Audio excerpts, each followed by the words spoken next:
My 8th birthday was just a few weeks away. It was an early July weekend.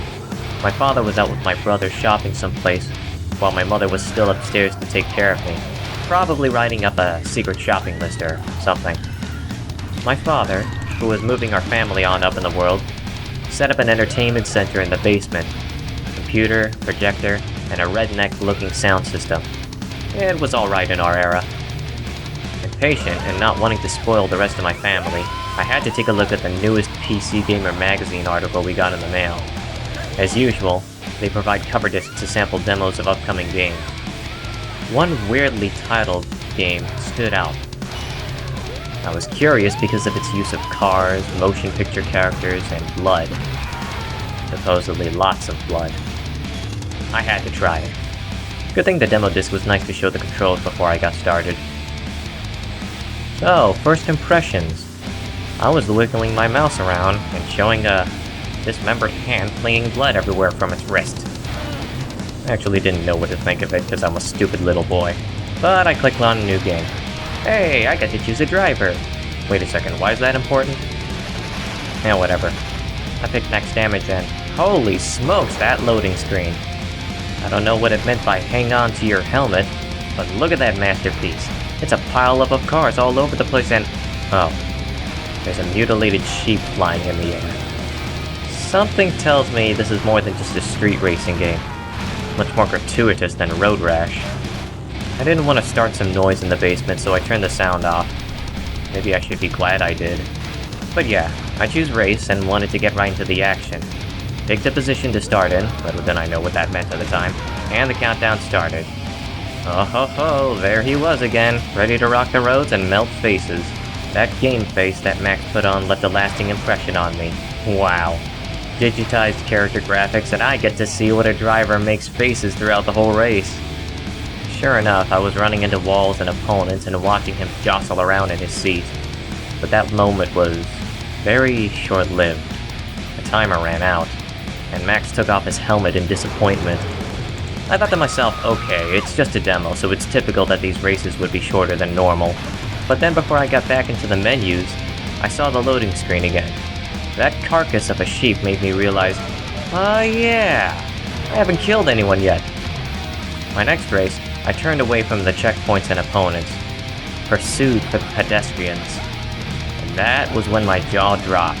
The pedestrians were digitized characters, they looked so real, and they were running around all over the streets screaming about, and I ran right into them.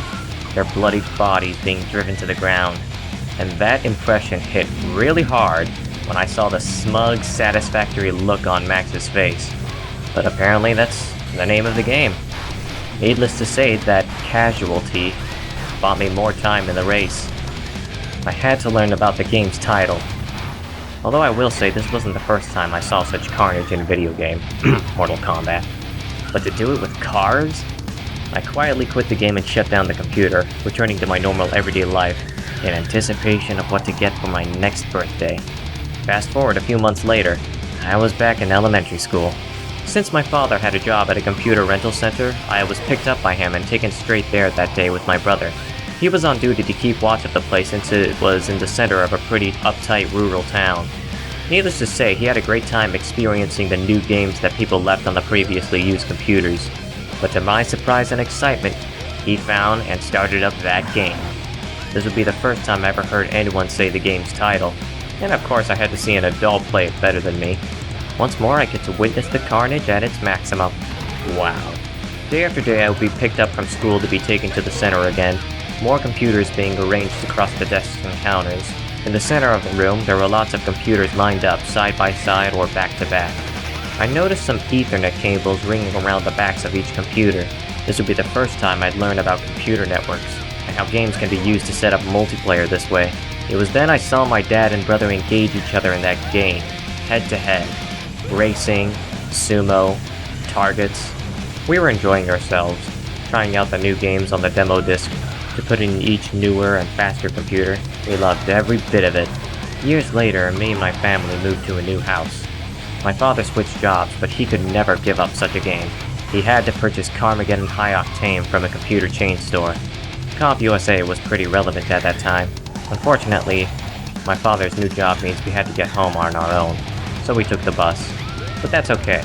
My brother was looking forward to playing Carmageddon on the computer again, and I was looking forward to backseat gaming with him. While I have witnessed and experienced violent games myself, I never like to continue playing them, afraid of losing and dying and all. I enjoyed it more watching someone else play through it, better than me anyway. Of course, when I was on my own, I had to look for cheat codes to pick me up and drag me through instead. Plus, this was the easiest way to play as those annoying cops. Still, considering that Carmageddon would leave an everlasting impression on me, my brother, and my father, of course, encouraging each other to go out for a joyride every now and then, that is without harming anyone, and our safety belts were on. I didn't think there'd be another game like it.